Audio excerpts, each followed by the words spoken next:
윤석열이 파 한 단을 들고 말을 했지.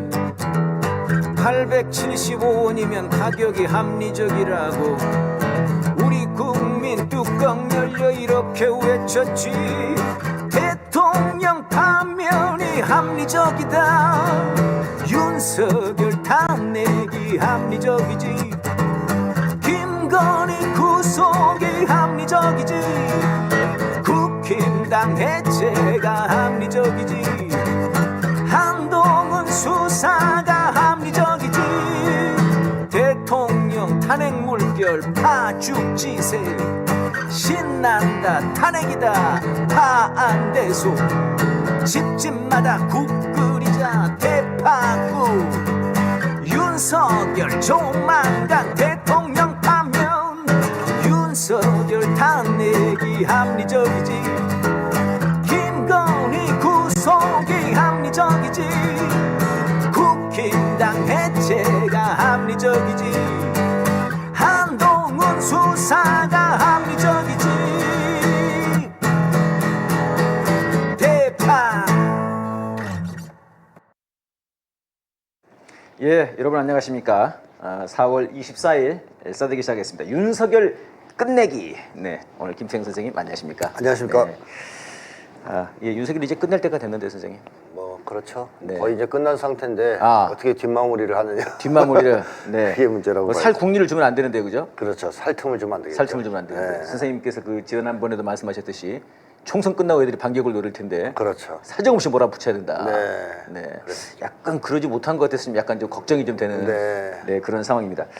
일단 그 지지율이 23%까지 떨어졌습니다, 선생님. 네네. 23%면 최저 아닌가요? 지금까지 최저죠. 그런 거죠. 네네. 확실히 국민분들이 정말 완전히 등을 돌려버린 것 같습니다, 그죠? 맞습니다. 이게 갤럽 조사라는데 네. 갤럽이 지난 3월에 막 국힘이 엄청나게 높게 나온다고 민주당보다 막 그렇게 그렇죠. 개뻥 쳐던 것인데요. 네. 그러니까 한국에서 이 콘크리트 보수라고 하는 집단이 보통 30% 얘기하지 않습니까? 이게 깨지는 경우가 드물어요. 그러니까 30% 이하로 떨어지는 경우가 드물다고 봐야 되는데 뭐 언제 깨졌냐 제가 예전에 얘기했지만 박근혜 탄핵 국면에서 한번 깨졌고요.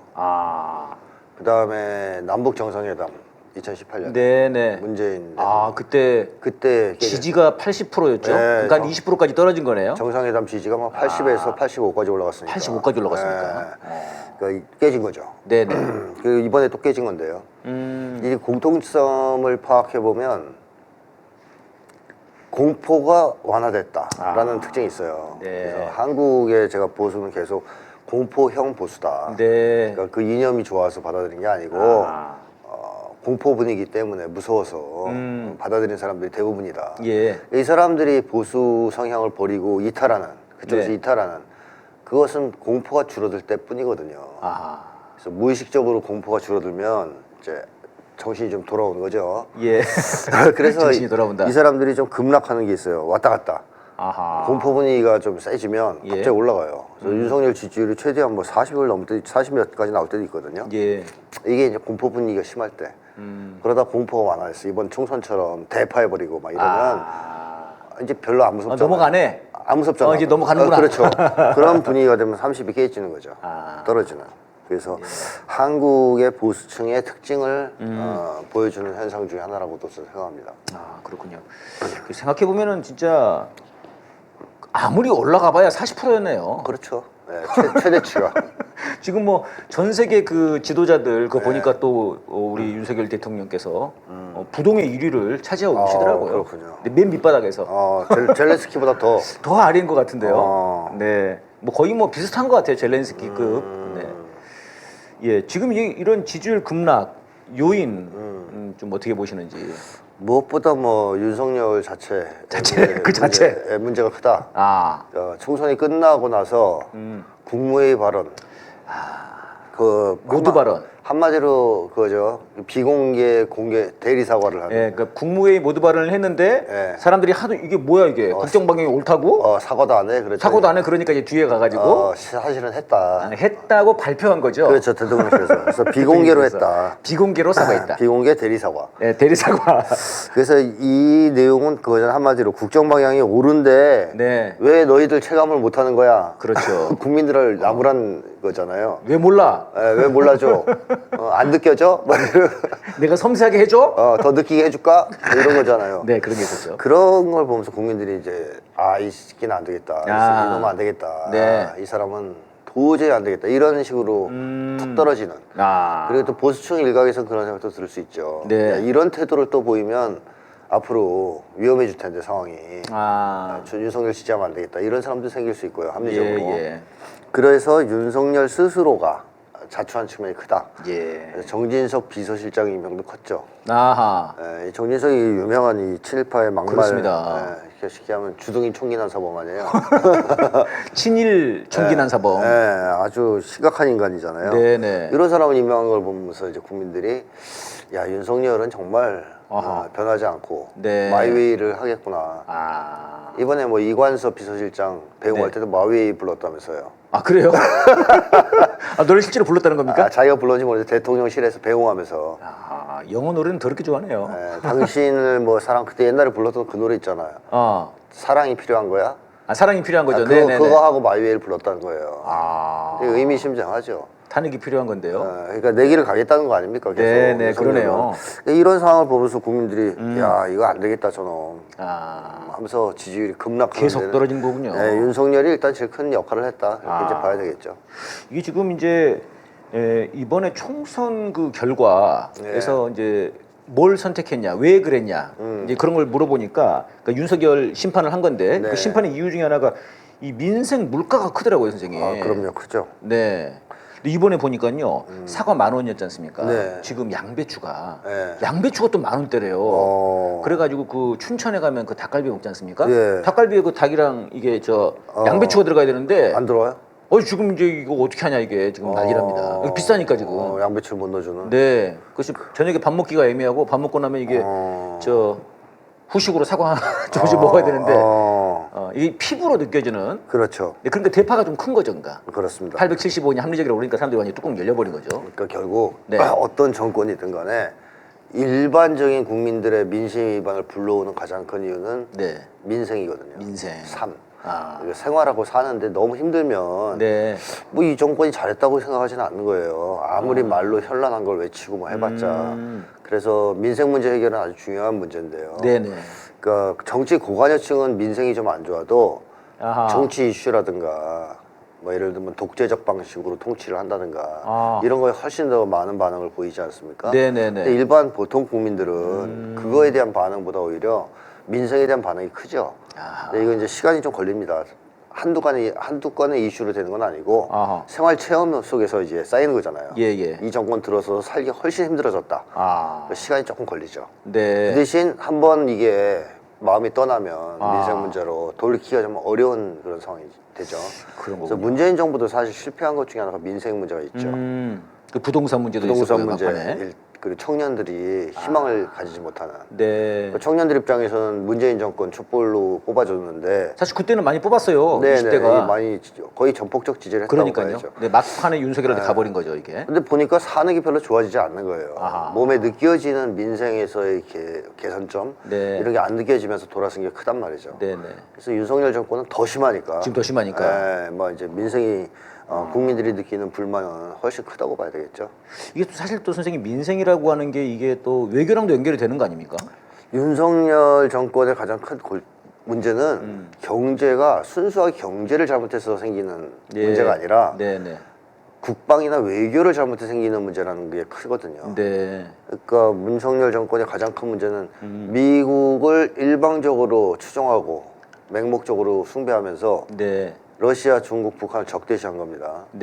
이렇게 되다 보니까 일단 중국과의 교역이 크게 줄고 사실 그런 데서 좀 많이 타격이 왔죠. 타격이 오는 거죠. 실제 민생과 가까운 그렇습니다. 그 물품들이 지금 중국이랑 많이 교류를 네. 하게 되는 건데요, 원래. 수출길도 막히고 수출길도 막히고. 여러 가지로 손해를 보는 거예요. 네. 그러니까 윤석열이 사실은 자초하는 거죠. 예. 그러겠군요. 지금 이번에 환율이 1,400원대를 찍었다는 겁니다, 선생님. 네. 이게 지금 그 우리 역사에서 보니까 그 IMF 때 97년 네. 그때 한 번 있었고 이제 그 08년 글로벌 금융위기 때 뭐 서브프라임 모기지입니까? 뭐 네, 미국에서 네. 막 난리 났을 때 네. 그때 하고 2022년 그러니까 이제 2년 전이죠. 네. 그때 연방준비제도발 고금리 충격. 네. 이때 이후로 지금 네 번째라는 거예요, 이게. 네, 맞습니다. 그 지금 그래서 이쪽에서 지금 굉장히 지금 그 불안해하고 그날 그 증시도 뚝 떨어졌다고 그러더라고요. 그렇죠. 이게 이제 아무래도 좀 이런 게 실제 위험 신호라고 봐야 네네. 됩니다. 예. 지금 왜냐하면 세계적으로 그 화폐 가치가 한화, 네네. 그러니까 우리나라 돈만 많이 떨어졌단 말이에요. 아, 이게 이제 한국 경제에 대한 위태로운 아. 신호라고 이제 예. 봐야 되지 않겠습니까? 그리고 실제로 윤석열 정권이 지금 폭탄들을 다 덩치를 키워놓고서 막았단 네. 말입니다. 총선 전까지. 아, 그래서 총선 이제 지나고 나서 터지기 시작할 거다. 네네. 이렇게 이제 다들 예측하고 있거든요. 네네. 그래서 제2의 IMF 또는 IMF를 능가하는 초대형 경제 위기가 올 거다라고들 예. 예측합니다. 경제학자들이. 그러니까요. 이제 그런 걸 봤을 때 한국 경제가 상당히 위태롭다라는 것이 이 화폐 가치에서도 드러나는 거 아니냐 생각이 듭니다. 그러니까 이제 지금 뭐 고환율, 고물가, 고금리 네. 이렇게 되면서 지금 굉장히 지금 어려운 데다가 네. 그런데도 막 대박하게 합리적이라고 그래봤으니 네. 네, 국민들이 그 분노가 하늘을 찔렀던 것 같고요. 이 와중에 또 우크라이나에다 돈 준다고 서명했더만요. 아니 지가 돈이 어디? 지가 돈이 어디 있다고 지금? 국민 돈 주겠다는 거죠. 아 그렇군요. 아니, 우크라이나 얘기가 나왔으니까 그 말씀입니다만은 네. 미국이 이번에 그 저 돈을 또 엄청나게 많이 네. 뭐 100 몇 조든가를 네. 지금 뭐 이제 주려고 하더라고요. 네. 그거를 지금 우크라이나의 84조, 이스라엘의 36조, 네. 대만 네. 비롯한 이쪽에 11조 이렇게 해가지고 엄청나게 돈을 뿌리더라고. 근데 사실 선생님 미국도 지금 돈이 없어요. 쥐들도 먹고 살기 힘들다는데요. 맞습니다. 우리랑 뭐 비슷하던데요, 민생이. 맞습니다. 국가 부채가 어마어마하거든요. 그래가지고 뭐 삼성 그 반도체 거기 공장 지으라고 해놓고는 막 돈 네. 뜯어가고 뭐 그러고 있지 않습니까 네, 지금. 네. 그런 지경인데 아니 미국이나 한국이나 우크라이나에 그 돈을 이렇게 보낸다는 게 말이 안 되는데 선생님. 근데 이걸 주면 네. 미국은 그래도 아. 군수산업체는 돈을 벌어요. 결국 그 돈을 누굴 주는 거예요? 네. 미국 군수산업체 주는 거예요. 맞아요. 그 얘기가 있더만요. 전체 금액의 3분의 1은 그 미국 군수업체에 준다고 그러더라고요. 맞아요. 그렇죠. 왜냐하면 우크라이나 지원한 게 주로 무기인데 그 무기를 미국 무기인데 미국 무기잖아요. 그러니까 미국 네네. 군수업체는 그래도 돈을 벌거든요. 미국만 돈 버네요. 예, 한국은 줘봤자 돈 버는 것도 그러네요. 없고 못 받습니다 나중에. 야, 이거 뜯기는 건데. 차관 형식으로 준다고 이번에 했다는데 네네. 못 받죠. 어떻게 받아요? 이게 우크라 가서 생즉사 사즉생 그러더니 네 진짜 그러니까. 우크라랑 같이 죽을 모양인지. 좀 있으면 또 이스라엘도 줄 줄 몰라요. 이스라엘에도 예. 진짜 이게 심각합니다. 지금 이제 그 김건희도 한몫하는 거지 않습니까? 동아일보에서는 지금 김건희 이거 관련해 가지고 지금 엄정한 사법 처리만이 지금 정권 살 길이다 네. 이렇게 얘기를 했더라고요. 네. 뭐 김건희 사법 처리를 해야 된다라는 주장은 결국 윤석열 보고 물러나라는 얘기죠. 그렇게 주장을 하는 거군요, 동아일보가. 그렇죠. 예. 그 동아일보가 계속 그렇게 예. 때리지 않습니까? 김건희 관련해 가지고 네, 네, 이거 털고 가야 된다 이렇게. 그렇죠. 사조로 가라. 그렇죠. 네네. 그러니까 이제 김건희를 친다는 얘기는 윤석열을 치는 거예요. 그렇군요. 예. 그런 게 또 있고 또 지지율이 좀 떨어지는 데는 좀 아무래도 말씀하셨던 것처럼 선거 이후에 적폐들이 그런 좀 걔네들 안에서 내분 예. 좀 이런 것도 있어 보입니다, 선생님. 그렇죠. 네. 개싸움하는 거. 개싸움하는 거. 네, 그런 것도 있죠. 야 지금 그 김상진 있지 않습니까? 극우 유튜버. 네. 그놈이 갑자기 법정 구속이 됐어요. 어. 이런 것도 약간 좀 정리가 좀 잘 안 되는. 그 그렇죠. 명분이 뭐냐면은 예전에 그 윤석열이 서울지검장 할 때 그 김상진이 엄청 윤석열을 이제 막 깠거든요. 그때만 해도 이제 문재인 앞잡이다 이거죠. 지금은 이제 김상진이 완전히 뭐 그쪽 편이 됐는데, 아무튼 그 건으로 지금 법정 구속을 시켜버렸습니다. 굉장히 이례적이죠. 그렇군요. 이런 것도 좀 약간 좀 그네 손발이 안 맞는 것 같고. 그 다음에 서울지검장이 원래는 친윤이라는데 얘가 지금 김건희 어쨌든 수사는 해야 되지 않냐 이랬다가 지금 완전히 노발 거의 뭐 김경률 꼴 난 거죠 지금. 네. 그래서 이게 교체. 야 친윤도 안 되겠네 이제 찐윤으로 하자 뭐 이렇게 네. 분위기가 되고 있다고 그럽니다. 네. 이러면 검찰 내부에서는 반발이 좀 있을 텐데 선생님. 있겠죠. 그렇죠? 검찰의 지들도 약간 좀 엘리트 의식이 있는데요. 그렇죠. 야씨 우리가 동반 침몰할 거냐? 엘리트 의식도 있고 또 그 있잖아요. 하이에나 의식도 있지 않습니까? 권력이 약해지면 물어뜯는 그게 또 특징이 있잖아요. 상관을 물어뜯고 올라서는 네. 그 검찰들의 특징이 있죠. 그렇습니다. 이런 게 조금 이제 지지율 급락. 네. 네. 이게 저희들은 이건 뭐 23%가 뭐냐 2.3%도 진짜 아깝다 이런 분위기인데요. 네. 그 정도 되려면 이제 아주 좀 뭐 세게 전국이 요동쳐야 될 거고. 요동쳐야 된다. 그래도 일부는 좀 고정되는 층은 있을 겁니다. 그래도 그럼에도 불구하고 선생님 말씀하신 그런 정신적인 문제가 있는. 그 공포의 네. 그 약간 좀 이 분계선 임계치를 넘어서서 정신이 망가진 그런 경우에는 빠져나올 수 없는 거죠. 네. 그러니까 이 공포의 가장 큰 게 이제 선생님 말씀은 이 한반도에 그어져 있는 분단. 이 분단선, 분계선 이게 이제 가장 큰 영향을 미친다. 그렇죠. 그거로 인한 국가보안법 같은 거. 그래서 빨갱이로 공격당하고 정보로 공격당하고 여기에 대한 공포가 아주 어마어마하죠. 나이 든 층일수록. 그러니까 이제 그래서 그런지 선생님 바로 지금 어제 김광수 박사라고 북한학을 연구하는 박사예요. 이분이. 근데 이제 지난번에 1월달에 뭐 토론회가 있었는데 국회에서 그때 이제 북한이 왜 이렇게 통일 정책을 바꿨냐? 통일 정책 바꿨냐? 이걸 토론하는 과정에서 이제 북한의 입장을 설명하는 내재적으로 설명하는 그 과정에서 그게 이제 완전히 뭐 북한을 옹호했다 이런 식으로 지금 몰아가지고 어제 압수수색을 했습니다. 그러니까 총선 때까지는 좀 미뤄뒀던 것 같은데. 그렇죠. 이 공안 탄압이 또 몰아치는 것 같거든요. 본격적으로 공안 탄압을 시작하겠죠. 이쪽으로 더 가겠군요. 그러면. 그렇죠. 윤석열이 살아날 길은 그거 말고 없지 않습니까? 그렇군요. 근데 이 공안 탄압이 위력을 발휘하려면 과거에도 그랬지만 총선에서 대패했기 때문에 이게 위력을 발휘하려면 전쟁 위기와 결부가 돼야 돼요. 그냥 공안 탄압만 하기는 힘들어요. 왜냐면 야당에서 그렇게 하면 탄핵할 수도 있거든요. 너 미쳤냐 이러면서. 그렇기 때문에 전쟁 위기 같은 걸 고조시켜야지 이게 명분도 없고 효과도 발휘할 수 있지 않습니까? 그래서 전쟁 위기가 오히려 고조된다라고 봐야 되지 않을까? 더 고조되지 않을까? 공안 탄압만 가는 것이 아니라 공안 탄압과 전쟁 위기가 같이 갈 거다 이런 말씀이시군요. 그렇죠. 그러니까 오늘 그 무슨 그 군인들 무슨 그 상급하는 진급하는 뭐 그런 자리에서 윤석열이 또 그런 얘기를 했더라고요. 뭐 북이 뭐 아무튼 도발하면은 가만 두지 마라. 뭐 그렇게 얘기를 했더라고요. 선조치 뭐 후보고. 또 그런 얘기죠. 비슷한 얘기죠. 근데 뭐 지난 그 총선 직전에 북한에서 그 고체연료 극초음속 미사일. 그래 극초음속 미사일 그거 미국은 여전히 못 만드는 모양이던데요. 아직 못 만들었습니다. 아무튼 그걸 발사했을 때 그때는 말을 안 했단 말입니다. 찍소리를 못 하고 있다가 다시 그런 걸 할 거다. 지금 미국이 동아시아에서 긴장을 고조시키고 있어요. 계속. 필리핀은 엄청 내세우던데요. 맞습니다. 그래서 중국을 압박하고 있고 대만 전쟁 발발 위기가 좀 높아지고 있는 추세고 그 한반도에서도 계속 군사훈련을 무지막지하게 하고 있거든요. 그래서 북쪽의 김여정 부부장이 오늘인가 담화를 발표해서 무슨 얘기를 하냐면 미국한테 윤석열 간땡이에 바람 넣지 말라는 식으로 얘기했어요. 그러니까 용감성을 부추기지 말라. 윤석열한테. 그러니까 뭔가 감을 잡은 거죠. 얘네들이 윤석열을 뒤에서 이렇게 밀어주는 게 있나 보다. 지금 띄워주고. 근데 지금 분위기가 동아시아에서 미국이 한판 뜨자 뭐 이런 식으로 살살 올라가는 분위기니까 윤석열 기분 좋을 거 아니에요. 거기에다가 미국에서 뭐 언지를 줬을 수도 있고. 그럼 윤석열은 총선 참패는 아무것도 아니죠. 기고만장해지겠죠. 그래서 그런 우려를 북쪽에서도 감지하고 그런 경고를 표한 거 아니냐. 그런 이유. 윤석열 부추기지 말라 한마디로. 그런 거군요. 바람 넣지 말라 이거죠. 그러니까 지금 그 젤렌스키도 사실은 이제 5월 20일인가 걔가 임기가 끝나더라고요. 그렇죠. 이미. 근데 대선 안 한다고? 안 하고 있죠. 그냥 계속 자기가 집권할 거라고. 근데 이게 국제법적으로 문제가 된다는데 선생님. 문제됐죠. 그래서 러시아에서는 그다음부터는 회담 상대로도 안 쳐주고. 안 쳐준다. 대통령으로도 안 쳐주고. 근데 이제 젤렌스키는 계속 우길 거 아닙니까? 우기겠죠. 미국은 또 밀어주고요. 그렇죠. 네타냐후도 사실은 끝나는 건데 전쟁만 중지되면 미국에서 계속 살려주고 있는 거죠. 그러니까 진짜 이스라엘도 진짜 그렇습니다. 미국 놈들이 이스라엘 그거 완전히 학살하고 있는데 걔네들이 그렇죠. 걔네들한테 36조를 지원한다는 게 이게 맞습니다. 말이 되나 진짜. 학살 자금입니다. 학살 그러니까요. 자금. 학살 자금이다 이게. 그렇죠.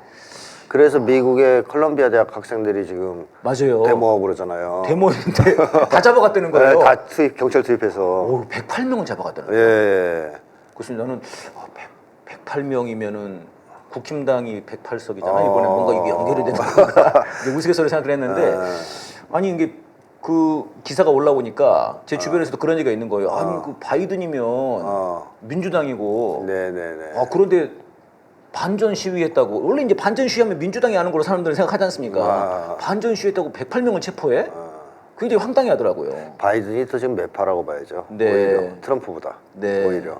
그래서 군수산업체 이익을 지금 전면적으로 대변하고 있는 사람이고 예. 금융자본하고 그렇기 때문에 미국이 민주주의 가면을 쓰고 네네. 아량 있는 척 행동할 때는 그래도 잘 나갈 때입니다. 좀 자기네가 여유가 있을 때 그때는 좀 착한 척해요. 아하. 그러나 궁지에 몰리면 여지없이 아. 돌변해서 네. 파쇼 체제로 갑니다. 아. 그래서 과거에 미국에서도 사회주의 운동이 고조되었을 때 네네. 아주 잔인무도한 탄압을 했거든요. 예. 노조 지도자들 잡아다가 막 사형하고 테러하고 암살하고. 이 메카시 그때부터 메카시 전부터. 전부터도. 네, 그러면서 미국의 좌파 운동을 많이 작살을 내요. 예. 그거에 기초해서 탄생한 게 공화민주당입니다. 아 그렇군요. 일단 한번 피바람을 불고 싹 정리한 다음에 만들어진 게 공화민주 양당 체제. 양당 체제를 만든 거다. 예, 진보 정당이 없는 거죠. 원래는 있었지만. 그 사실 저도 네. 이게 뭐 진보 이렇게 역사들 같은 거 보면은 저희가 메이데이라고 하는 곧 이제 노동절 돌아옵니다만은 그 메이데이도 보니까 역사가 출발이 미국이더라고요. 미국에서 죽어가지고 노동자들이 그러니까요. 시위하다가 죽었죠. 그러니까요. 네, 그리고 총격을 가해서. 이제 우리가 38 여성의 날이라고 하는 네. 그것도 미국에서 출발했더라고요. 맞습니다. 그다음에 이제 민중가요도 저희들 보니까 네. 미국에서 많이 번안해 왔어요. 보니까 네, 노래들을 맞습니다. 초창기에는 네. 뭐 우리 승리하리라 뭐 와서 모여 함께 이런 거 다 거기서 번안을 해왔더라고요. 그러니까 실제로 미국에서도 그런 민주주의 운동, 사회주의 운동, 진보 운동, 진보 운동이 굉장히 강했는데 활발했는데 작사를 낸 다음에 작사를 내버렸다. 네, 싹 정리한 다음에 그 다음에 민주공화 체제로 넘어가고 그러다가 또 한국 전쟁에서 한번 지면서 네네. 미국이 또 위기에 몰리자 메카시즘이 나온 거 아니에요. 전쟁 이유입니까 그게? 예. 메카시라는 게 한국 전쟁의 영향인 거예요. 그렇죠. 그 이후에 이제 메카시즘이 또 기승을 부렸죠. 그러다가 이제 안 되겠으니까 또 바뀌었고 그 다음에는 자본주의가 좀 잘 나갈 때입니다. 황금기관에서 그때는 여유를 좀 부리죠. 그러나 그때도 베트남 전쟁과 관련된 반전 운동에 대해서는 아주 가혹하게 탄압합니다. 똑같네요. 지금 네, 이런 지금은 거랑. 똑같아요. 지금 이스라엘 전쟁 반대하는 네, 그렇죠. 시위를 지금 완전히 탄압하는 건 맞습니다. 똑같군요. 네. 그러다가 이제 조금 풀어져요. 사회주의가 무너지고 나서는 좀 이제 뭐랄까 여유를 좀 두는 민주주의의 탈을 쓰고 또 이제 조금 행사를 가면놀이를 좀 하다가 그러다가 이제 어려워지기 시작하면서 점점점 파쇼화되기 시작하죠. 그래서 지금은 아마 거의 최종 단계일 수도 있습니다. 지금 언론 검열에서부터 시작해서 아주 네. 어마무시한 탄압을 하거든요. 그 학생들이 요구한 거는 딱 하나입니다. 그 자금이 학살 자금이라는 거예요. 네. 이스라엘에 들어가면 겠다 사람 죽이는 데 쓰이는 건데 네네. 팔레스타인인들 그거 거절하라. 네. 그래서 이제 잡혀간 거잖아요. 근데 지금 거기에 교직원, 교수까지 동참해서 네. 지지 선언을 하고 다른 대학으로 번질 가능성도 있다. 이런 얘기까지 나옵니다. 그런 얘기는 그러면은 그 미국 내에서도 상당히 반전 여론이 높다는 거 아닙니까? 높죠. 저는 108명이나 잡혀갔다 이게 일단 미국 그 저 바이든 정부의 네. 무도함도 생각이 들지만은 한편으로는 야 미국 대학생들이 네. 괜찮구나 또 이런 생각도 들더라고요. 그러니까 이제 임계점을 넘은 게 이스라엘 침공 지지한 거예요. 바이든이. 네. 그러니까 이스라엘, 우크라이나까지는 대충 속일 수 있었다고 쳐요. 네네. 그러니까 러시아 악마화하면서 네네. 좀 안 그래도 미국의 러시아 반 러시아 분위기도 있고 있으니까. 하니까 그러니까 대충 그거는 참았는데 눈에 너무 보이는 거죠. 이거는 사람 죽이는 게. 네. 계속 실시간으로 데이터도 올라오고 사람 죽는 그렇습니다. 모습이라든가 3만 명이 넘게 이제 죽었다는데요. 참혹함이 다 이제 알려지기 있잖아요. 아이들도 죽여버리고. 그러다 보니까 대학생들이 그거는 이제 안 되는 거죠. 예. 이거는 너무 명확하게 이거는 인종 청소인데 여기에다 왜 자꾸 돈을 주느냐 시원하고. 그래서 이거는 반대해야 되겠다. 그래서 그 반대의 목소리를 내면 미국 내에서는 아주 난리를 쳐요. 그 반유대주의라 그러면서. 네. 그래서 그 학교 총장 불러다가 막 닥달하고 그 다음에 뭐 명단 작성해서 처벌하고 막 이런 식으로 네. 가혹하게 탄압하니까 이제 더 반발이 세지는 거죠.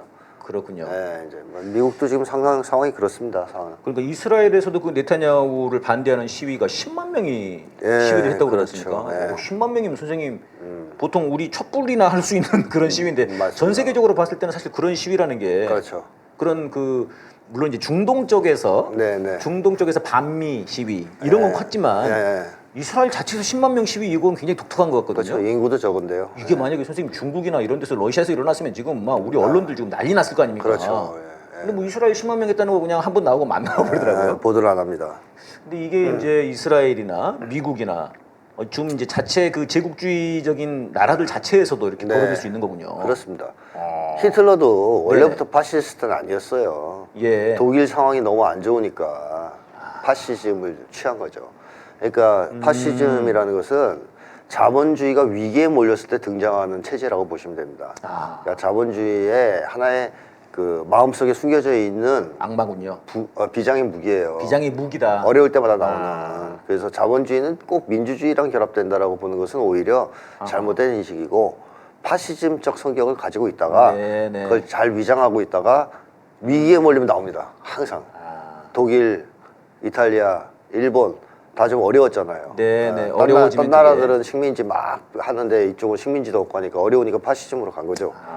사실은 그럼 근본적으로 자본주의는 파시즘이랑 그렇습니다. 파시즘이라고 봐야 되는 거네요. 왜냐하면 자본가의 독재니까요. 그러니까 좋을 때만 가면을 보여주다가 그렇죠. 네, 안 좋아지면 그냥 가면을 벗으면 바로 벗어- 파시즘이군요. 그렇죠. 그렇군요. 이 지금 윤석열 지지율 얘기하다가 지금 여기까지 넘어갔는데요. 네. 윤석열 지지율이 선생님 다시 오를 가능성이 있을까요, 선생님? 없죠? 뭐 있을까요? 없다. 딱 하나밖에 없어요. 아. 공포 분위기, 공포 분위기. 전쟁 위기, 예. 전쟁. 이럴 때는 좀 오를 겁니다. 아하. 그래봤자 제가 볼 때는 40%선은 넘지 못할 못할 것이다. 이제는.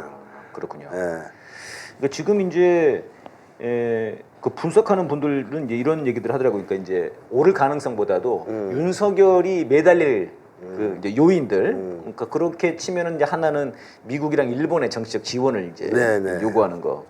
그래서 이제 김태호를 안 자른 거 아니냐. 이런 그렇습니다. 거고요. 네. 또 하나는 이제 적폐들이 결집하는 거. 네. 좀 약간 그런 게 있었죠 이번에 선거 말미에. 네. 또 그런데 이제 문재인 전 대통령이 부산 간 것도 약간 결집을 좀 도와준 거 아니냐. 네. 약간 이런 이제 분석들도 있고요. 마지막으로 이제 야당이 헛발질을 할 가능성. 네. 그래서 사실 그래서 이제 영수회담 같은 것도 굉장히 좀 예민하게, 네. 예, 좀 이게 자칫하다가는 주도권을 완전히 지금 윤석열이 가져가는 것 아니냐. 네. 뭐 이런 게 좀 네. 분석들을 하던데 어떻게 보십니까? 저는 뭐 보수 직결은 그렇게 걱정할 건 없을 것 같고 어허. 왜냐하면 직결해봤자 23%니까 네. 지금 직결한 거 아니에요. 예. 23%. 네. 그러니까 뭐 크게 위력을 발휘할 것 같지는 않고 그 윤석열이 사고 치는 거 네. 이제 뭐 판을 뒤집으려고 모험적인 행동을 하고 이걸 미국이 뒷받침을 해주는 문제. 네, 이게 네. 제일 심각한 위기죠. 아까 말씀하신 전쟁과 공안, 이 그렇습니다. 공포, 네네. 이쪽이 좀 크다고 보시는 거네요. 그렇죠. 네. 그러니까 윤석열을 만약에 그대로 놔두기로 미국이 결정했다. 예. 라고 한다면 윤석열을 지켜줄 수 있는 방법이 없단 말이에요. 예. 전쟁 위기밖에 없어요. 아하. 그래서 긴장을 의도적으로 고조시킬 가능성도 있는 거죠. 그렇군요. 예. 이런 와중에 이제 지금 4월 19일 날 네. 재미난 일이 저는 봤을 때 두 가지가 있었는데 선생님. 네. 하나는 아침에 조조 참배를 했어요. 조조 참배. 예. 이거를 아침에 원래 이제 10시인가 그 공식 4.19 이제 행사가 있단 말입니다. 네. 근데 윤석열이가 네. 2시간 전에 먼저 갔답니다. 7시에? 그럼 7시면 한참 전인데? 야. 그럼 8시였나 행사가? 아무튼 그 먼저 갔어요. 먼저 왔다 갔는데 그거를 지네들이 조조 참배라고 대통령실에 써놨어요. 지들이 표현한 거예요. 조조 참배라고. 참 웃기는데. 그러니까 도둑고양이 참배네. 그렇죠. 그래서 도둑 참배라고들 이제 많이 우스개로 하고 있는데. 이때 윤석열이가 이렇게 일찍 일어났으면 굉장히 노력한 거네. 야, 그죠? 안 잤나? 맨날 늦잠 자는데. 그 전날 막 이거 가려고. 술 마시고 그냥 밤을 샜을 밤샜나? 밤을 샜을 수도 있죠. 밤새 마시다가. 네, 그냥. 야, 가긴 가야 된다 그러니까. 야, 그럼 지금 갔다 와서 자자. 그렇죠. 뭐 그럴 수도 있죠. 좀 이따가 하면 또 사람들 있잖아. 사람들 있잖아. 네, 사람들 없을 때 가야지. 그러니까 선생님 이게 그 많이들 그런 얘기를 하는 거예요. 이게 가면은 이재명 조국 있는데 이 만나기가 두려웠던 건가? 그렇죠. 껄끄러웠던 거죠. 그런 심리 아닌가? 네, 그리고 그때까지는 결정을 못했을 수도 있어요. 아, 영수회담 제안을 할지 말지 네네. 이런 거를. 아, 그래서 가가지고 악수하고선 이재명 대표가 한번 만나야죠 그러면 싫어. 그래놓고 좀 이따 전화해서 영수회담장으로 순 없잖아. 네. 그러니까 그런 여러 가지 복잡한 것들 때문에 피했을 가능성이 있겠죠. 그러니까 이거 굉장히 쫄보의 모습 아닙니까, 선생님 이게? 그렇죠. 네. 아니 그러니까 재미난 거는 이 조조 참배가 있는 날 이날 이재명 대표한테 전화를 했다는 겁니다. 네. 전화해가지고 영수회담 하자 그랬다는 거거든요. 예. 아니 영수회담 할 거면은 그렇죠. 그날 아침에. 가서 만나서 그렇죠. 제안하면 되죠. 만나가지고 악수하면서 총선 고생하셨다고 한번 보죠. 한번 봅시다. 조국 장관 조국 대표도 인사하고 뭐 축하합니다. 그러면 되거든요. 네네. 근데 왜 이걸 못 하는 거죠? 또 거기서 뭐 또 이제 조국 대표가 네네. 사과하십시오 뭐 이러면 네. 입틀막 할 거 아니에요. 들고 나가고. 질질 끌려 나가고. 강성희 의원처럼. 네, 이재명 대표도 그럴 수도 있어요. 이재명 대표도 국정 방향을 바꾸십시오. 악수 딱 손 내미는데 막. 강성희 의원이 그 얘기한 거 아니에요? 국정 방향 그렇죠, 바꾸라고. 그렇죠. 그래서 그 입틀막 당한 거 아니에요? 네. 그럼 경호원들 또 본능적으로 입틀막하고 끌고 나갈 거 아니에요? 본능적으로. 4.19에서 이재명 대표와 조국 대표가 입틀막 끌려가는 장면이 연출된다. 이건 뭐 난리 나는 거죠. 난리 나는 거죠.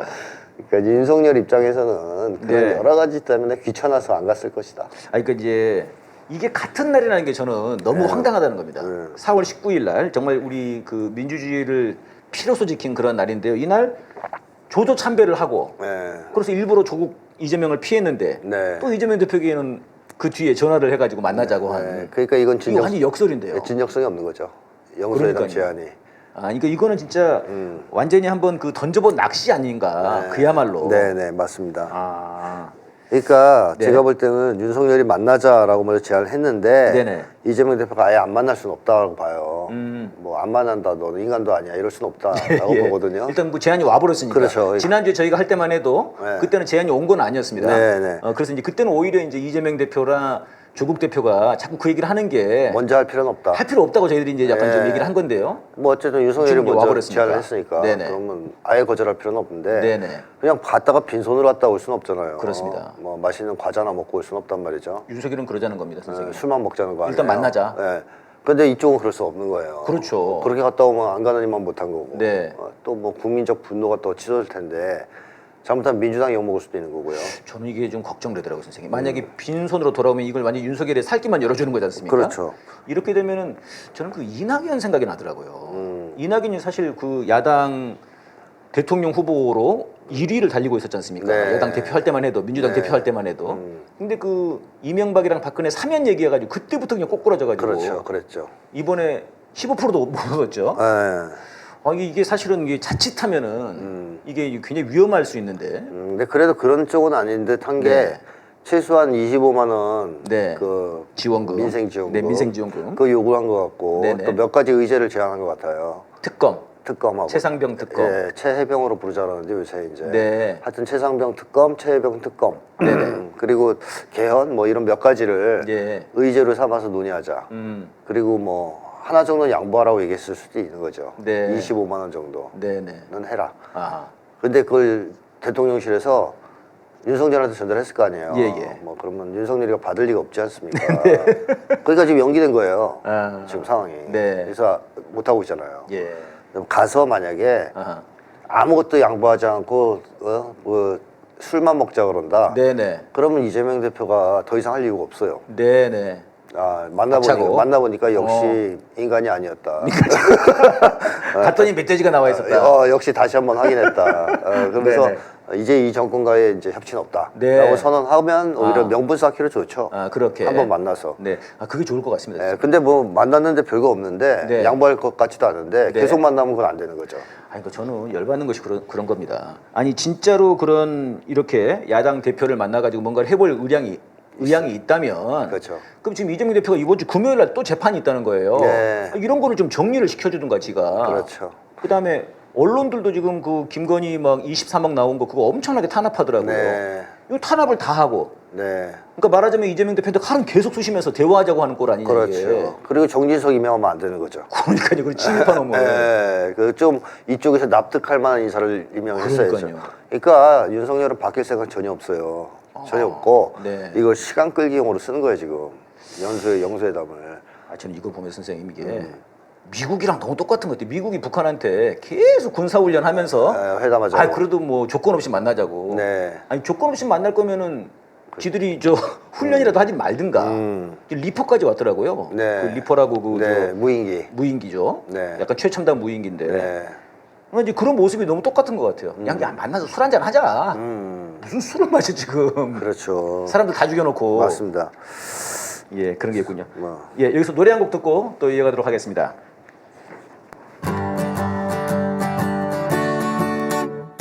한동훈이 말하는 개 같은 정치, 네가 하고 있는 게 바로 개 같은 정치. 윤석열 개노릇하는 네가 개같은 정치 김건희 개노릇하는 네가 개같은 정치 야당 대표 검찰 수사 개같은 정치 간족 아주 가리 개같은 정치 같이 밟꽃 개성 개같은 정치 후보 제끼고 셀카 찍는 개같은 정치 이 개같은 정치 오 개같은 정치 윤석열 똘마니 김건희 똘마니 네가 바로 쓰레기 개같은 정치 윤석열은 술 먹고 개가 되고 한동훈은 그런 놈의 개가 되고 이러다간 이 나라 개판되겠네 개같은 놈들을 심판하자 개같은 정치 개같은 정치 윤석열 똘마니 김건희 똘마니 네가 바로 쓰레기 개같은 정치 쓰레기 개같은 정치하고 있어 동훈이 수사받아. 예, 총선 패배로 한동훈이 사라졌다가 다시 또 뉴스에 좀 등장을 하기 시작했습니다. 밥 먹자. 라고 윤석열이 연락을 했더니 아픈데요? 네. 지금 못 가겠어요. 네, 그렇게 얘기를 거절을 했습니다. 예, 어떻게 보십니까? 그 거절도 참 치사하게 거절을 해요. 네. 그냥 당당하게 만날 이유가 없다. 네. 뭐 이준석 그랬잖아요. 네네. 적어도 뭘 하지 않은 한 만날 이유가 없다. 이준석이 한 게 최상병 특검이죠. 최상병이가. 최상병 특검 받는다면 모르는데 나는 만날 의향 없다 이렇게 그렇게 얘기했죠. 한동훈도 그랬어야 되거든요.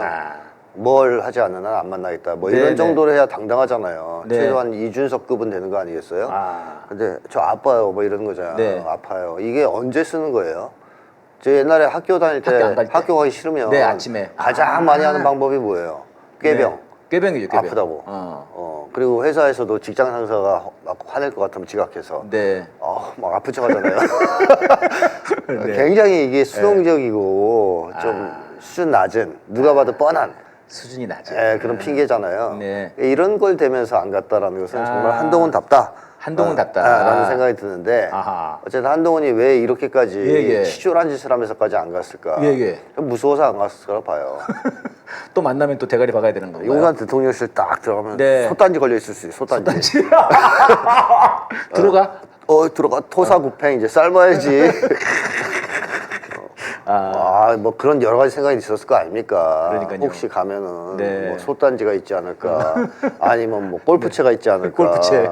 아니면 또 육모방망이가 있지 않을까? 정진석이 좋아하는 게 육모방망이. 왜요? 옛날에 그랬어요. 뭐 보수에 도움 안 되면 육모방망이로 뒤통수를 빠개버려야 된다 그랬나? 정진석이? 네, 그런 말을 했잖아요. 이제 비서실장 됐는데 또 뒤통수라고 그러니까 육모방망이 딱 들고 있을 수도 있잖아. 머리 쪽이 좀 뭔가 쎄했을 수도 있겠네요. 뭐 하여튼 뭐 임명하기 전일 수는 있는데 하여튼 그런 거 이제 상상했을 거예요. 한동안 무서우니까. 네. 그래서 무서워 죽겠는데 거기 가서 또 윤석열을 만나는 것 자체가 이 사람은 그 공포인데 그 고통인데 갈라 그러겠습니까? 안 갈라 그러죠. 그럼 이게 이제 선생님 안 간 게 이제 공포도 있지만 뭔가 이제 좀 얻으려고 하는 뭔가 이제는 좀 뭔가 결별하려고 하는 그런 것도 있는 걸까요? 그런 게 있으면요. 페이스북에 쓴 글을 그렇게 쓰면 안 돼요. 페이스북에 쓴 글을 보면요. 이런 뜻단 말이에요.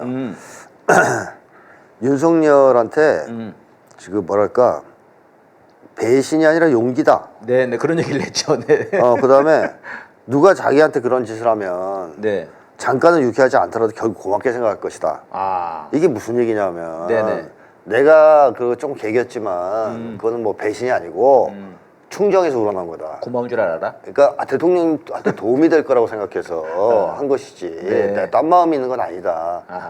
이게 결국에는 지금 구걸하는 거잖아요. 살려달라고.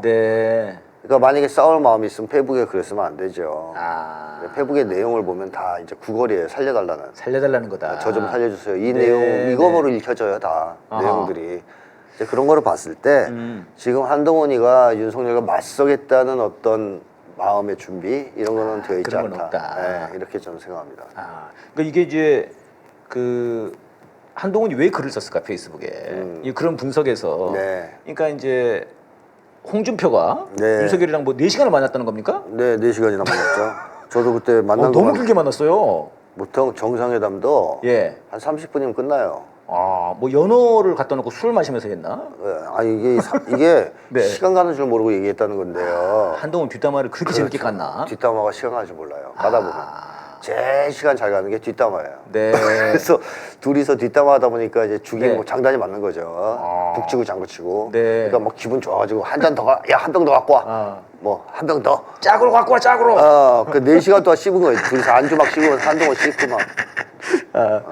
아니 그러니까 홍준표가 이거 끝난 다음에 예. 계속 가는 거예요. 엄청 깠죠. 이게 배신자다 이놈. 너는 배신자. 다시는 돌아오지 마라 이놈아. 얼씬거리지 마라. 얼씬도 거리지 마라. 이거 셀카 하나 찍는 놈. 네, 네. 대권 놀이에 취해가지고 이놈. 네. 그렇게 얘기를 하니까 그래서 이제 배신자 네. 이미지를 딱 씌웠단 말이에요. 그렇죠, 한동훈한테. 감히 네가. 네, 그러니까 용기라 그랬잖아. 배신이 아니라. 그러니까 이제 한동훈이 열받은 것 같아요. 열도 받지만 무서울 네. 거예요. 무서운 거다. 네. 아니 그 글이 열받은 글입니까? 한번 읽어보시면 무서움에 쩔어서 지금 절절 기는 글이지 열받아서 뭐 화내는 글로 보입니까? 그렇지 그런 내용이 없잖아요. 그렇군요. 아니 저는 이제 뭐 배신이라고 하면 이제 한동훈 성격상 네. 자기를 공격하면 못 참지 않습니까? 그것도 야, 씨. 윗사람을 공격하면 얘기가 다르죠. 그러니까 홍준표에 대한 얘기 같아요 이게 지금. 그러니까 홍준표는 홍준표한테. 곧 그거죠. 윤석열이죠. 한동훈이도 그 정도는 입장에서는. 알죠. 그 정도는 알죠. 그래서 저는 그거에 대한 반격이다라고 생각했는데 그게 아니라 공포였다 이게. 그렇죠. 무서워서 살려가려고 저 빈. 진짜 배신한 게 아니고요. 네. 충정에서 우러나서 한 건데 저한테 누가 그랬으면 전 용서할 거예요. 이 얘기잖아요. 나 같으면. 그런 거군요. 그러니까 저는 이제 그거 말고 다른 표현 있지 않습니까? 네. 저는 무슨 일이 있어도 국민을 배신하지는 않을 거다. 네. 이 말이 있어서 네. 뭔가 이제 국힘당 또 그 당 대표로 네. 나오는 것을 이제 예비하면서 네. 이렇게 이제 한 거 아니냐 이렇게 생각을 좀 했거든요. 이 얘기도 저는 이렇게 봅니다. 아하. 한동훈이 얘기하는 국민은 네. 전체 국민은 아닙니다. 뭐 이번에 표 얻은 정도 중에서 네네. 한동훈을 지지하는 극렬 지지자들을 얘기하는 거예요. 이 극렬 지지자들한테 나는 당신을 배신하지 않겠다. 당신을. 네네. 이게 뭐냐면 지지자를 향해서 이런 거예요. 저 좀 살려주세요. 윤석열이 절 죽이려고 해요. 여러분들만이 저를 살려주실 수 있어요. 네. 배신 안 할 테니 여러분만큼은 저를 도와주셔야 됩니다. 예. 이 얘기밖에 안 돼요. 그런 거군요. 네, 이게- 살려달라는 SOS였다. 얘가 무슨 뭐 공익 추영도 아닌데 네. 국민 배신 이런 걸 언급할 랩니까? 네. 사람입니까? 어허. 근데 결국에는 이겁니다. 여러분들은 저는 배신 안 할 테니까 절 지켜주셔야 돼요. 네, 네. 윤석열이 저 때릴지도 몰라요. 그죠? 여러분만 믿어요? 네, 그거 거의 그 급이죠. 내용을 보면. 그런 거군요 이게. 네, 행간을 좀 읽다 보면 네네. 굉장히 겁에 질려서 쓴 글이라는 게 느껴지거든요. 이게. 그런 거군요. 예. 그러니까 겁에 질린 개. 예. 선생님이 늘 말씀하셨죠. 한동훈은 겁먹은 개다. 겁먹은 개다. 네. 이번에 페이스북 글도 그런 거다. 네, 맞습니다. 네. 그 어떻게 저 당 대표로 나온다고 보십니까, 그럼 선생님? 그래서 네. 저는 한동훈이 당대표로 나오려면 네. 극우 세력에 전폭적인 예. 비호와 지지가 있어야 된다. 그게 있지 않으면 절대 못 나옵니다. 네. 혼자서 뭐 그런 거 없이 한번 해보겠다 이런 결심을 할 만한 인간은 못 된다라고 네. 보여지고요. 그 나온다는 건 이제 윤석열에게 맞선다는 건데요. 그렇죠. 그런 거죠? 그렇죠. 나온다는 건 윤석열이랑 이제 진짜로 네. 결별을 하는 거지 않습니까? 맞습니다. 완벽하게. 근데 이번 글을 봤을 때도 아직 그 정도는 아니다. 그렇죠. 선생님 말씀은. 네. 설사 그런 의지가 있다 하더라도 혼자서 못한다. 네네. 지원 세력이 있어야 된다. 있어야 된다. 네. 근데 지금 이제 조중동도 약간 갈리는 느낌이에요. 네. 이제 조선일보는 약간 이제 허위적으로 돌아서는 것 같고요. 한동훈 쪽으로. 근데 중앙이나 동아 같은 경우는 그렇지 않다. 좀 이런 이제 분석들이 많거든요. 네. 그러면은 이런 걸로 보면은 쉽지는 않겠네요. 전폭적 지지가 안 나오는 전폭적 거죠. 지지가 아니지 않습니까, 이거는? 그렇죠. 조중동이 일사불란하게 움직여야 그렇죠. 전폭적인 지지인데요. 네, 맞습니다. 자, 그런데 조중동만이 문제가 아니고 윤석열도 칠 거고 자기를. 아하. 그 다음에 국힘당 내에서도 칠 거 아니에요. 네네. 홍준표만 치겠습니까? 더 많은 사람들이 치기 시작했죠. 예. 이렇게 되면 한동훈은 좀 어렵다. 그런 상황을 뚫고 나가서 당대표에 도전하기란 네. 좀 어려울 것이라고 보고 이 조중동이 헷갈리는 거예요 지금. 네. 이 사람들은 지금 한동훈 다 차기 주자로 봤거든요. 네네네. 근데 총선 과정에서 너무 못하니까. 한동훈이 바보 같으니까 네. 이제 정체를 알았잖아요. 아. 이 조선 입장에서는 저 자식 안 될 것 같은데라는 생각이 들면서도 대안이 없으니까 아, 대안이 없다. 당장 죽이면 안 된다라는 생각을 하는 것 같고 아하. 조중동은 야, 딴 거 다 치고 쟤는 절대 안 돼. 중앙일보랑 동아일보는 야, 진짜 안 되겠다 쟤는. 쟤는 안 돼. 이거 쟤를 내세우면 우리 다 죽어. 다 죽어. 이런 생각인 거죠. 그럼 대안이 없지 않냐, 조선이 그러면. 네네. 없어도 일단 쟤는 안 돼. 제껴야 돼. 너무 상태가 안 좋잖아, 얘가. 막 이러면서 네. 자기들끼리 일치가 안 되는 거죠. 네, 그렇군요. 뭔가 좀 그 일사불란하지가 못하네요. 혼란스러워한다. 이렇게 혼란스러워한다. 차기 주자가 없는 거에 대해서 매우 혼란스러워한다. 그렇게 이제 보면 되겠죠. 그렇게 되면은 이제 한동훈은 이거 뭐 이제 뭐 조국 대표가 뭐 수사할 거다고 특검. 네, 특검법 제출하겠다고 그랬는데 네. 기대가 되네요. 네. 이게 이제 5월 말 지나고 네. 6월 1일부터인가요? 이게 개원이 되는 게 5월 30일인가 그런데요. 한동훈은 네. 조사 받게 되잖아요. 네. 연어 안 사줘도 돼요. 술술 불어요? 술도 안 사줘도 돼요. 네. 어차피 술도 안 먹잖아. 술술 불어요. 술술 불어요. 네, 한동훈은. 술을 안 줘도 술술 불어요. 술술 불어요. 한동훈은 뭐 자기 죄가 명백하다 그러면 다 불 가능성이 있어요. 네. 김건희 카톡도 다 까주고. 그렇죠. 네, 아이폰 비번 다 눌러주고. 비번 갑자기 생각났어요. 이런 거죠. 그땐 까먹었는데. 그래서 막 쳐가지고 푸는 거죠. 그럴 수 있군요. 예, 그러면 그게 좀 핵폭풍이 되겠습니다. 그럴 수 있죠. 네, 그럼 윤석열이 굉장히 아킬레스가 되겠습니다. 네네네. 한동훈은 그거 정도 믿고 자기 살 길을 찾으려 하지 않을까. 그걸 믿고. 네. 예, 지금 이제 김건희 얘기를 좀 해봐야 될 것 같은데 김건희가 지금 그동안 총선 직전에 아주 진짜 어떻게 참았는지 와 진짜 나오지도 않고 세상에 그 투표할 거냐 말 거냐 이것도 굉장히 관심사였어요 선생님. 네네. 근데 투표 마지막 날 숨어서. 알고 보니까는 이미 사전 투표했다. 네. 숨어서 했다. 가리고 와서. 도둑 투표. 네. 얼굴도 다 가린 겁니까? 네, 가렸다 그래요. 야, 뭐 가릴 것까지 있습니까 선생님? 뭐 그러게요. 저도 그렇게까지는 생각 안 하는데. 그러니까. 네, 스스로 그렇게 생각하는 모양이죠. 왜 그런 거죠? 자기가 나서면 득표에 도움이 안 된다. 네, 이게 전에 그 대선 직전에 있지 않습니까? 네. 그 코바나 컨텐츠 나오다가 네, 머리 그때 우리 저 확 네네 눌러가지고. 서울의 소리 기자였던가? 그 취재 딱 하니까는 머리를 그냥 눌러가지고. 막 와. 그래서 뭐 나중에는 뭐 드러나면 안 되는 그런 뭔가 무당적인 무속적인 뭐 그런 게 있었던 거냐 이런 것도 있었거든요. 여튼 이번에 이제 총선에 도움이 안 된다고 이제 여겼던 거겠죠. 그렇죠. 안 나오는 거는. 그렇죠. 네. 지금도 그렇고요. 지금도 그렇고. 그 지금은 이제 다시 나올 만한데 네. 이번에 이제 루마니아 대통령 부부가 왔는데 비공개로. 비공개 일정으로 한단 말입니다. 네. 네. 뭐 마음은 답답할 겁니다. 얼마나 사진 찍고 싶고 네. 그걸 찍어서 또 올리고 싶겠어요. 그 낙으로 지금 살아왔는데 그걸 못하니까 속으로 막 우라가 치밀겠죠. 네. 네. 또 해외 순방도 나가야 되는데 지금. 맞습니다. 여행도 떠나야 되는데. 그러니까 G7에서 이번에 안 불러준다고 그러고. 그렇죠. 환장하겠어요 진짜. 네, 아주 답답할 거예요. 근데 이제 정말 이제 해외 일정에는 이제 나가려고 하겠죠. 그렇죠. 네, 이 상태를 계속 유지하지는 않겠죠. 가서 명품도 사야 되는데. 그럼요. 그렇군요. 김건희가 만약에 공개 일정을 다시 시작한다. 예. 사진 찍어서 올린다. 네네. 그럼 그건 뭘 의미하느냐? 아하. 국면 상황을 뒤집을 만한 계획이 네. 확립됐다.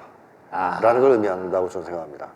그러면 그거는 아까 말씀하신 걸로 비춰보면은 우리한테 좋은 것만은 아니네요. 좋은 게 아니라 위험한 거죠. 위험한 거네요. 위험한 신호죠. 대단히 공포적인 그렇죠. 분위기가 네, 공안 정국과 그때 뭔가 이제 전쟁 분위기와. 곧 사고를 칠 거라고 봐야죠. 그러니까 그만큼 자신감이 생긴 거 아니에요. 네, 김건희를 네. 내세워도 될 만큼. 네. 니네를 아무리 난리 쳐봐야 나 한 번에 다 뒤집을 거야. 예. 그 있지 않으면 내보내기 힘들지 않습니까? 그 젤렌스키식으로 네. 전쟁으로 갈 가능성이 높다는 거네요. 있죠. 뭐 그런 게 대선이건 뭐건 그렇죠. 전쟁해 그냥 네. 이렇게요. 그렇죠. 형님들도 또 지금 분위기 좋은데 그렇죠. 하자 이렇게 나갈 수 있는 거죠. 미국 형님, 일본 형님들 지금 이번에 만나셔가지고 네. 완전히 한 몸이 돼서 지금 싸우자는 분위기인데 네. 우리도 같이 한다. 그렇게. 굉장히 그 사진이 올라오는 게 굉장히 좀 안 좋은 거죠. 안 좋은 거네요. 네. 예. 지금 이런 상황이어서 그랬는지 그 법무부에서도 최은순을 막 내보내고 싶었는데 보류 결정을 했습니다. 근데 이게 보류라고 하는 게 부적격을 받으면 이제 아예 끝인데 심사 대상에 오를 수가 없는데 보류는 그냥 다음 달에 또 한다고 하더라고요. 근데 아무튼 지금은 좀 아니라고 보는 거죠. 시기를 보는 거죠. 시기를 보는 거죠. 간을 보는 거죠. 김건희 사진 올라올 때 아우든지 뭐 이러겠죠. 그럼 이거 5월 위험한데요, 이거. 위험하죠. 그래서 제가 시간 주면 안 된다는 거예요. 그러니까 5월이 지금 5월 말까지더라고요. 지금 21대 국회 임기가. 네. 아직 22대는 안 됐고. 그러면은 이제 지금 5월 달에 뭔가 큰 일들이 벌어질 수도 있는 거네요. 그럴 수도 있죠. 그렇군요. 네, 이런 와중에 이제 그 김건희 명품백 관련해 가지고 선생님, 네. 그 최재형 목사님 관련해서 이쪽에서 고발을 했습니다. 스토킹. 스토킹 혐의로. 네. 근데 스토킹 혐의가 되려면은 김건희가 그 진술을 해야 된대요. 그 사람 때문에 너무 힘들었어. 힘들었다. 이런 거를 얘기를 해야 스토킹이네. 이게 이제 되는 건데 과연 김건희가 나와서 수사를 받을 것인가? 네. 또 안 받겠죠. 안 받겠죠. 이거 받는다면 그거는 상황이 끝난 거라고 봐야 된다니까요. 네. 준비가 다 된. 오히려 그것이 아주 재앙의 전조라고 봐야죠. 이거 지금 아주 총선은 끝났지만 굉장히 위험한 상황에 와 있는 거네, 그럼 저희들이. 그렇죠. 제가 그 얘기를 계속 한 건데 그래서 총선 끝난다고 윤석열이 가만히 앉아서 오랏줄을 받을 인간이 아니라는 거예요. 네. 그렇군요. 굉장히 좀 위험한 그런 상황이 되겠네요. 아까 그 말씀드렸던 그 지금 방송 장악이 너무 지금 심합니다, 선생님. 네, 그래서 이제 뭐 김건희 모녀가 23억 그 수익 내용 다룬 방송 5건에 대해서 법정 제재를 냈어요. 네. 이 정도면 이제 뭐 거의 뭐 막 나가자는 건데. 그래서 지금 일각에서는 이번에 정상회담이래. 영수회담 하면은 네. 이거 방심위원장 날려야 되는 거 아니냐. 네. 뭐 그런 얘기까지 있거든요. 네. 요즘 굉장히 좀 한국의 언론 자유 지수가 너무 떨어지는 건데, 선생님. 그렇죠. 예. 어떻게 보십니까? 근데 이게 효과가 없다는 거는 이번에 드러났잖아요. 네. 이렇게 언론을 완전 장악했는데도 참패했지 않습니까? 예. 그러니까 이거를 이렇게 하면 네네. 언론을 장악하면 국민들이 그 언론에 영향을 받는 게 아니라 그걸 그냥 안 봐요. 네. 그러니까 유튜브만 잘 돼. 유튜브만. 네, 사람들이 이제 언론을 불신하는 거죠. 아. 이제 그런 상황을 윤석열이 지금 만들고 있는 거다. 오히려 유튜브를 키워주는 거다. 뭐 대한 언론이니 뭐 이제 그런 네. 쪽을 비주류 언론을 키워주는 상황이 되는 거죠. 주류 언론이 추락하는. 네. KBS도 지금 사람들이 이제 안 보잖아요. 박민의 방송. 예. 국민의 방송이 아니라. 예. 그렇군요. 이게 이제 참 이제 세계적으로는 정말 창피한 일인데, 맞습니다. 선생님. 어제건 빨리 정상화 시켜야죠. 네. 이게 지금 참 탄핵이 정말 언론 자유고 민생이고 그런 것 같습니다. 지금 이제 관저 정치라는 말이 또 나오고 있습니다. 네, 그게 또 여권에서 나왔죠. 네. 그 국힘당 쪽에서. 네. 관저 정치란 말이 거기서 나왔습니까? 그쪽에서 나온 걸로 알고 있습니다. 그렇군요. 네. 자기들도 네. 좀 황당한 모양이죠. 그렇죠. 옆에서 겪어본 사람도 잘 잘할 거 아니에요. 그러니까 뭘 의논을 하면은 네. 관저만 다녀오면 뭐가 바뀐다는 거예요. 뭐가 들으면 바뀌고 그다음에 잘 나오지도 않고 잘 나오지 않는다는 거는 저희들이 증명했지 않습니까? 그렇죠. 지금 용산 선거 하면서 네. 그 관저 앞을 저희들이 계속 지켰거든요. 출근하나 보자. 안 나와요. 안 나와. 출근 안 합니다. 네. 네. 그래서 총선 참패한 다음 날도 안 나왔죠. 네. 관저에 있었죠. 네. 술판을 벌리나? 네. 맞았을 수도 있고. 맞았을 수도 있다. 나 이 사진 찍어야 되는데 지금. 아니 관저에 있을 때 왜 이제 안 나오느냐? 예. 뭐 여러 가지 이유가 있겠는데 네네. 일단 술 많이 먹고 뻗었을 가능성이 있고. 뻗었을 가능성, 네. 또 하나는 김건희한테 매 맞거나 벌 서고 있을 가능성이 있겠죠. 혼나고 있을 가능성. 네. 너 똑바로 안 해, 이 자식아. 네네. 우리 어머니 언제 빼줄 거야. 뭐 등등 여러 가지로. 네. 그다음에 또 하나는 뭐 너무 좀 힘든 일이 있으면 또 김건희 붙잡고 울어야 될 거 아니에요. 나 좀 위로해줘. 이러면서 못 나왔을 가능성 네. 등등이 있을 수 있고 관저를 갔다 오면 말이 바뀐다는 얘기는 무슨 얘기냐. 한마디로 대통령이 지금 윤석열이 아니라 김건희란 얘기잖아요. 그러니까 결정권이 없다는 겁니다, 윤석열한테. 그걸 보여주는 거군요. 네, 이게. 김건희가 뭔가 지시를 했는데 윤석열이 술을 많이 먹다 보니까 네네. 알코올성 치매 때문에 까먹을 수가 있어요. 예. 그래서 또 그거 까먹고 딴 얘기를 했어. 그러면 당장 호출로 올 거 아니에요. 네네. 너 들어와, 이 자식아. 그럼 이제 가서 혼나고 네. 다시 나와서 말을 바꾸겠죠. 또는 김건희와 의논을 하지 않은 문제, 허락을 구하지 않은 중요한 문제를 자기가 결정해서 행동했을 때 네네. 김건희가 거의 동의 안 하면 이제 혼나는 거 아니에요 또. 그럼 또 말 바꾸고 네. 이런 거죠. 그러니까 그야말로 윤석열은 김건희의 그 종이다. 노예다. 이런 걸 보여주는 하나의 이제 사례라고 봅니다.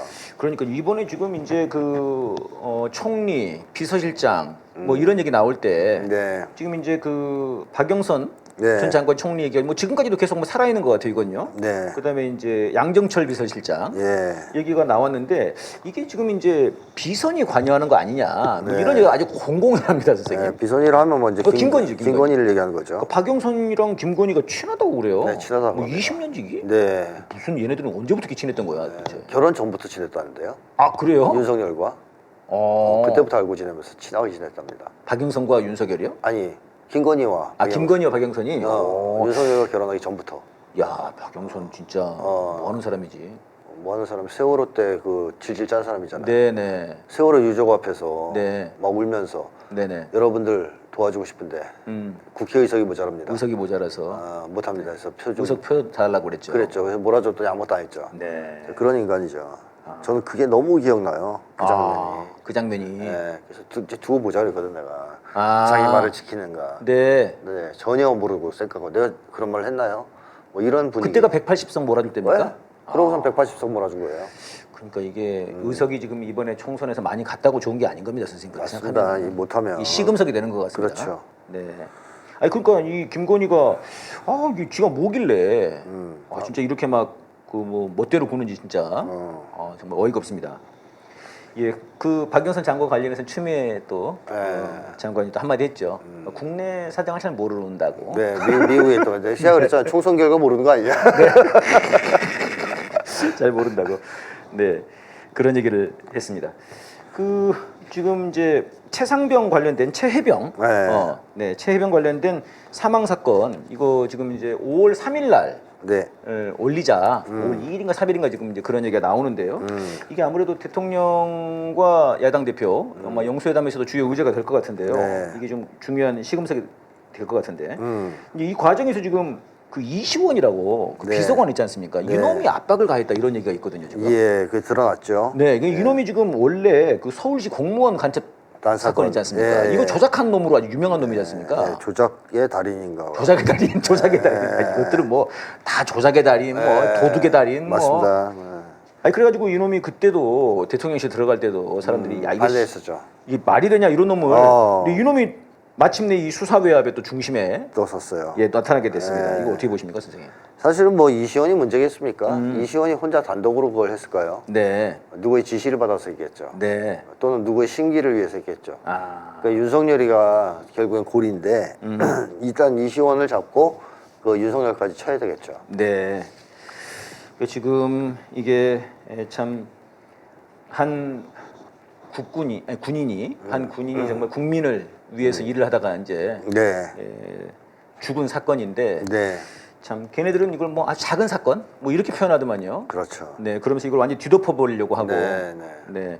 근데 이게 지금 이제 그 끝으로 올라가 보면 사실 이게 윤석열이 있을 것이다라고 하는 것이 지금 다들 지금 심증 아닙니까? 뭐 거의 확실하다고 해야죠. 네.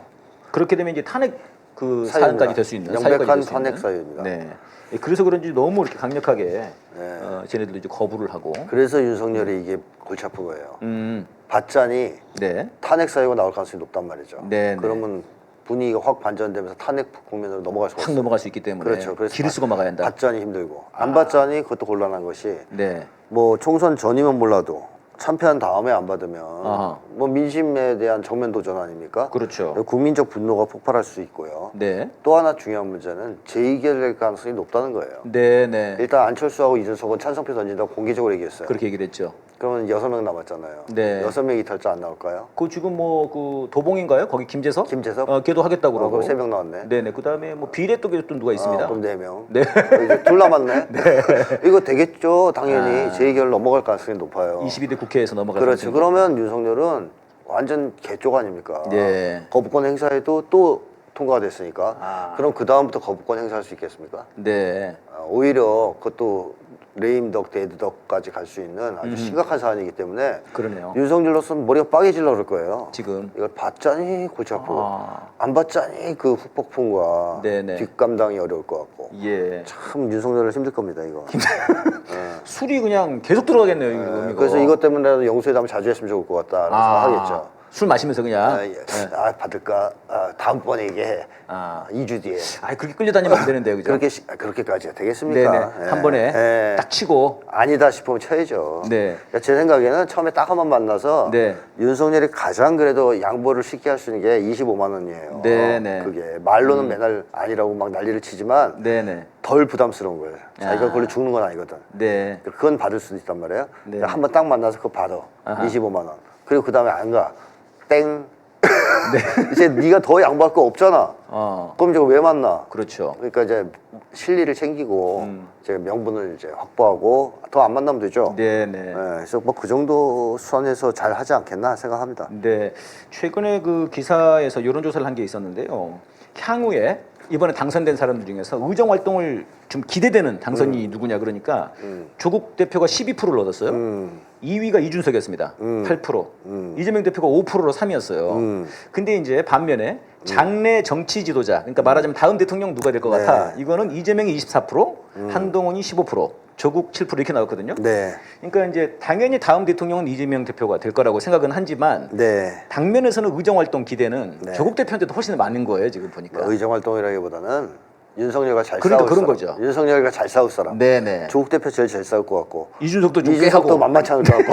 그러니까 이제 여기서도 그 이재명 대표가 더 앞장에서 싸워주기를 바라는 이 민심이 들어있는 거 아닌가 이 표심 그렇죠. 여론조사에서 현재로서는 좀 못 싸운다고 본다라고 또 얘기하시는 거죠. 네, 그러니까요. 답답해하는. 예, 그래서 이번에 영수회담 이 과정에서 잘 지혜롭게 풀지 않으면 이게 참 굉장히 큰 난항이 되지 않겠나 이런 생각이 들고 여기서 이제 세게 잘 밀고 나가면은 국민적 지지와 그렇죠. 이런 게 폭발할 것 같습니다. 그 유세 마지막에 했던 걸 얘기하시면 될 것 같아요. 그러니까 국민들이 권한을 부여했는데 그걸로 국민들을 고통스럽게 만들었으니 이제 너는 해고야 하는 그 명연설이 있어요. 그 앞에 가서 하는 거지, 윤석열 앞에 가서. 그거 틀어줘도 되겠네. 틀어도 되게 보여주면 돼. 잠깐만 보여줄게요. 너는 해고야. 좋네요. 예. 오늘 저희들이 싸대기 방송을 이제 마무리하는데요. 오늘 방송으로 저희 싸대기 방송이 시즌 1이 이제 마무리 됩니다. 그래서 저희들 오늘 방송으로 전체 싸대기 방송을 마무리하고 다음 시즌 2는 또 저희들이 좀 정비를 해서 다음에 또 인사를 드리도록 하겠습니다. 오늘 방송 윤석열은 끝났다 끝장을 보는 그런 싸대기 오늘 마무리하도록 하겠습니다. 선생님 수고하셨습니다. 네, 고맙습니다.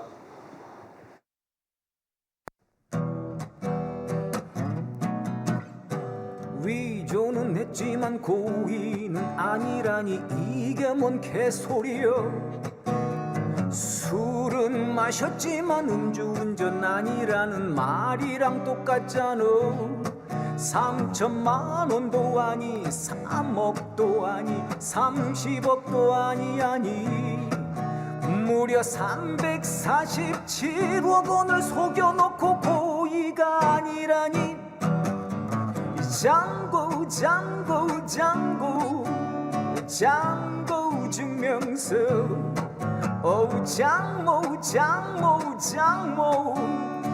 장모 증명서. 아무리 윤짜장 장모라고 해도 그렇지 기소된 지 9개월 만에 재판이 열려? 참. 아니 또 앞으로 3개월 뒤에 재판이 열린다며. 이건 좀 너무하잖아.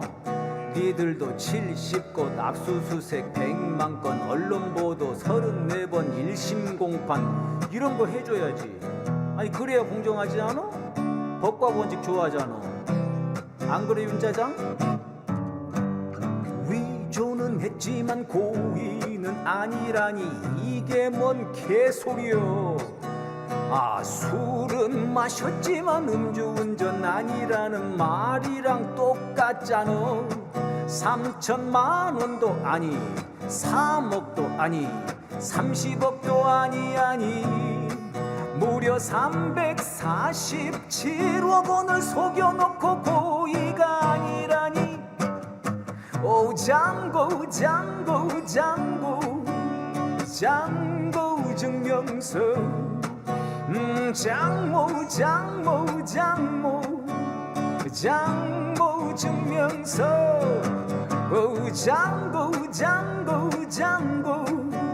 장고 증명서. 니들끼리 장고.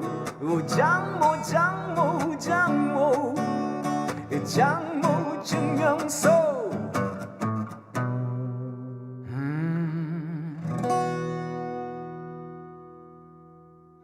건이는 안 들어가는 거니?